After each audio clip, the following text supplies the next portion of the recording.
अपने सब सुन रहल छी मैथिलिया फिल्म एंड म्यूजिक के शानदार प्रस्तुति।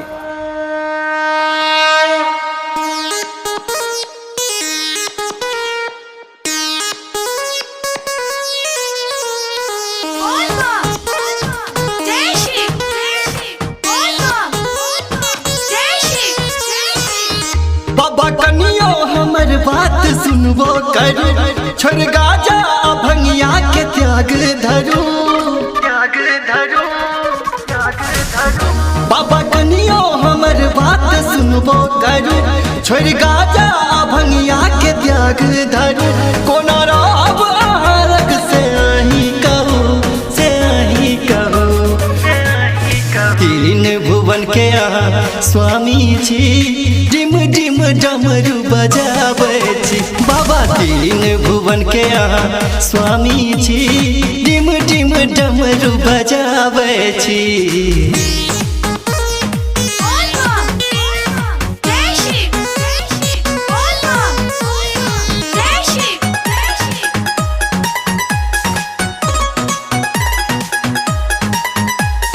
नीलकंठ भगवान छी, बोले शंकर भगवान की। नीलकंठ दरदानी भगवीब भगवान छी।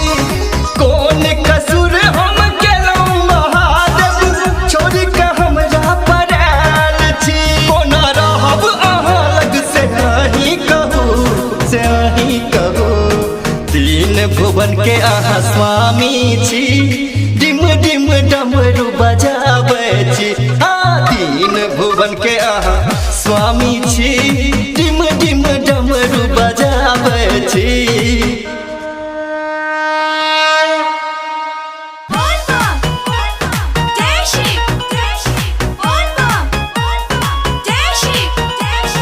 हे कैलाश के वासी शंकर, अहाँ के महिमा अपारिया। अहाँ के महिमा अपारिया। हे कैलाश के वासी गौरा, अहाँ के महिमा अपारिया। हम दासी छी अहीं के स्वामी, दुखक टूटल पहाड़िया। कहू अहाँ बिना आप रहब कोना, रहब कोना।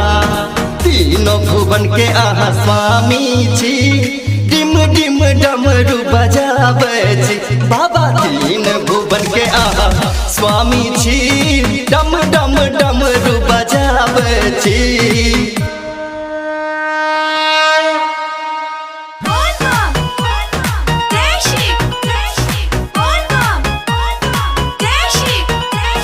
सुमित आकाश सूरज कन्हैया, पप्पू दर पर ठारिया।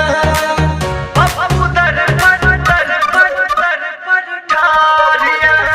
सुमित आकाश सूरज कन्हैया, पप्पू दर पर ठारिया। कल जोरी अंकुर बिट्टू यो बाबा, छोटू करत पुकारिया। कहू जिंदगी हमर आप कटतै कोना, कटतै कोना। तीनों भुवन के अहाँ स्वामी छी, डिम डिम डमरू बजाबै छी। बाबा तीनों भुवन के अहाँ स्वामी छी, डिम डिम डमरू बजाबै छी। डिम डिम डमरू बजाबै छी।